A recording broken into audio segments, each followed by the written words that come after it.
Hello everyone, and I'm Autobot Sonic the Telltale Gamer, bringing latest on Telltale games, Transformers, and more. We got the Quintessons arc over and done with our last 4-part event with the end of the universe, and it was a pretty good finale despite the fact that I still think Battle for Cybertron was a stronger 4-episode event.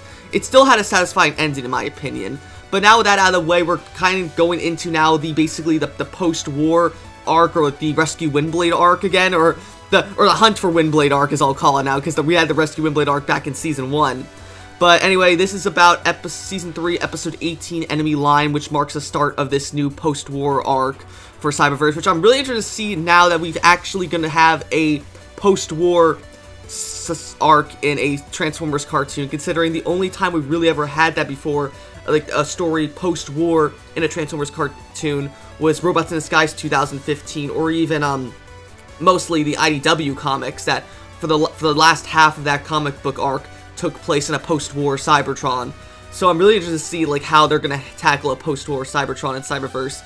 So we're going to go ahead and see everything this episode did right and what it did wrong. So unlike all the other episodes in the Quintessons arc, which basically every episode kind of took place either immediately after or a few like minutes after the events of the last episode, I like to say Enemy Line probably takes place maybe a few weeks or even days after the events of the end of the universe.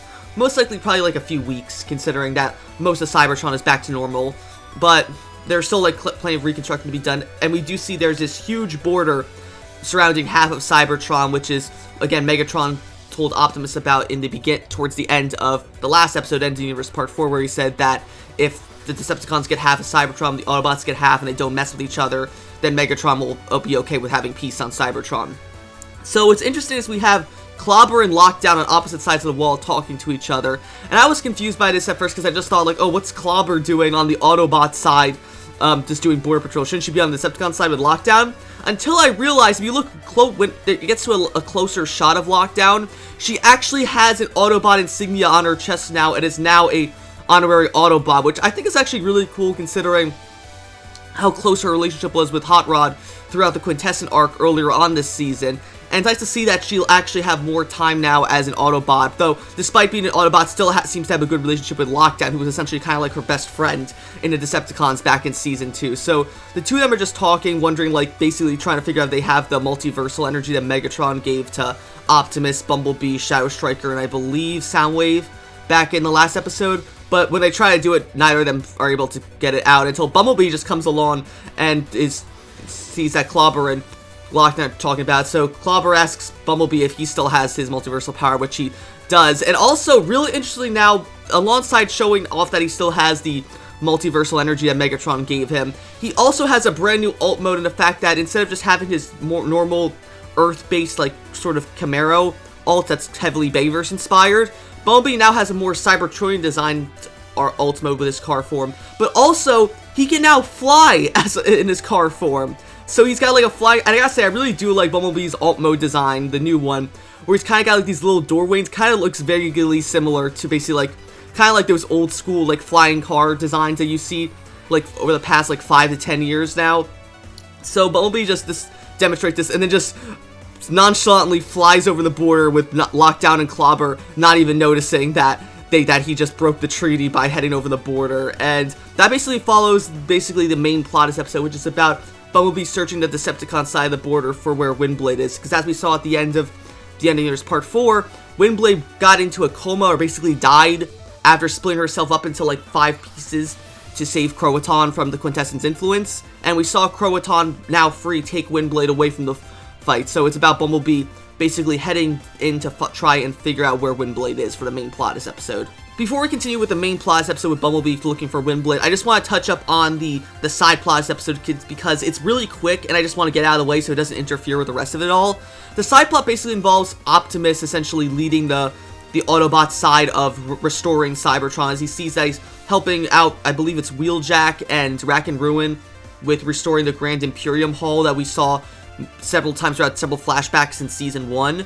And basically, the whole time he's trying to do this, they're talking to Wheeljack about restoring the building. Jetfire constantly interrupts Optimus, like asking for his approval and permission on different like restoration projects that are going on across the rest of Cybertron. And I mean, I will admit, it is funny to see like Optimus just constantly being interrupted by Jetfire while he's doing all this stuff. but it does get really boring really quick, and just, to me, doesn't really add to the plot, just other than like, oh, haha, Optimus is so busy now, and that he's not so good at being a leader in a post-war environment as he is to being in a war environment. But honestly, in my opinion, just doesn't, it just pads time, in my opinion, and it does, and you could easily have just dedicated that time more to following Bumblebee's story as he's looking for Windblade. So that's really the major con I have with this episode, but it's not like too big. I just feel like it goes on for way too long, in my opinion. With that out of the way, we can now cut back to Bumblebee's story as he searches for Windblade. So he ends up, after flying over the border, he ends up flying into Croatan City, which is, of course, the city Croatan turned into after he transformed, which we saw back in Ghost Town in Season 2. So it's cool to see now that he's back on Cybertron and everything seems to be restored. It's cool to see how Croatan looks in a more normal environment, I'd say, where it's not all dilapidated and overgrown with nature as we saw in Ghost Town. So again, kudos to the design team on Cyberverse for creating such wonderful backgrounds. While Bumblebee is going through Croatan City, he manages to pass by a few Decepticons, and even passes by Skybite, who's giving like a little like public poetry reciting, which I thought was pretty funny. But anyway, Bumblebee slowly makes his way through Croatan, where he ends up getting caught by Shadow Striker, and we think that Shadow Striker is taking in Bumblebee to imprison him, maybe have him sentenced to be like executed by Megatron or something. However, instead, Shadow Striker takes Bumblebee to this secret little like infirmary area where she's got Windblade hooked up to like life support and all that. And so Bumblebee's surprised as to why she would save Windblade when Shadow Striker explains that essentially she felt pity for Windblade, essentially being like someone who is used to being left for dead on the battlefield, which we saw, of course, back in her debut episode in Season 1, which showed that after she was basically brutally maimed in the explosion at that Energon facility that she was guarding, Shockwave had essentially had to take her out of the rubble and rebuild her from all the spare parts of her squad mates. And I gotta say, it's really cool again to see just how Shadow Striker and Bumblebee's relationship has grown over this season, because we went from them saw them starting to learn to work together in a few episodes ago back in the Alliance, and now they seem to be on sort of good terms with each other. Hopefully, I can see definitely by the end of this season, if not the finale movies in Season 4, that they'll eventually end up becoming friends, and maybe even Shadow Striker ends up joining the Autobots at some point, who knows. But anyway, Shadow Striker states that she'll let Bumblebee get a head start on her with carrying Windblade out of the Decepticon side of Cybertron, saying that he's got 3 minutes before she turns on the alarm. So after Bumblebee thanks her, he just books it out of there, just carrying Windblade out on a stretcher, though eventually Shadow Striker does raise the alarm, and Bumblebee has to end up making his way through several Decepticons on the way, which some of them he actually comes into are these batch of Insecticons that I forgot to mention this back in my review of the End of the Universe. In Part 4, when we saw Astro Train there, when Astro Train returned with Megatron and Dead End, Astro Train carried off a few Decepticons with him in the process. And while we're talking about Astro Train, I gotta mention, I really do like how Cyberverse has portrayed him as just this huge carrier Decepticon, even bigger than Megatron, which was interesting considering back in G1 Transformers, Astro Train and that, despite the fact that he was still a carrier Decepticon, that he could carry all the Decepticons to and from stuff in both his train form and shuttle form, Astro Train, for the most part, was only like a really little bit bigger than Megatron, though in Cyberverse, he's huge compared to Megatron. And this is a little thing that I forgot to mention back while Bumblebee is looking for Windblade. He does manage to run into Megatron and Astro Train, who are having a conversation unbeknownst to, like, with neither of them knowing that Bumblebee is there. And so it's this point that Megatron is like arguing with Astro Train, saying that he should obey him after he freed him from his last master and to keep the force fields up. And we don't know what any of this means, but I'm pretty sure by the end of this season we're definitely going to have a better idea as to what Megatron and Astro Train were talking about. But anyway, back to the main plot. Bumblebee ends up getting attacked by these Insecticons too, and it gets to the point where he gets overwhelmed to the point he has to use the multiversal power-up that Megatron gave him last episode, and manages to put up a good fight against all the Decepticons until the Insecticons sort of latch onto B and end up sort of draining his Energon. And I gotta say again, it's great to see Bumblebee sort of be the main character again, and I know, because I kind of missed that with him back in Season 1, where he was the main character of the entire show, and even most of Season 2.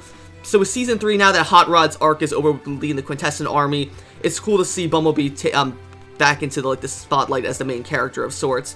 So while Bumblebee is getting overrun by these Insecticons, he does manage to call for support, which it comes in the form of Whirl, dropping a couple smoke bombs onto to disorient these Insecticons and any other Decepticons there, and then basically extracts Windblade from the battle using like this tow cable attached to her back, and carries her out while Bumblebee manages to transform and flies off after Whirl as well.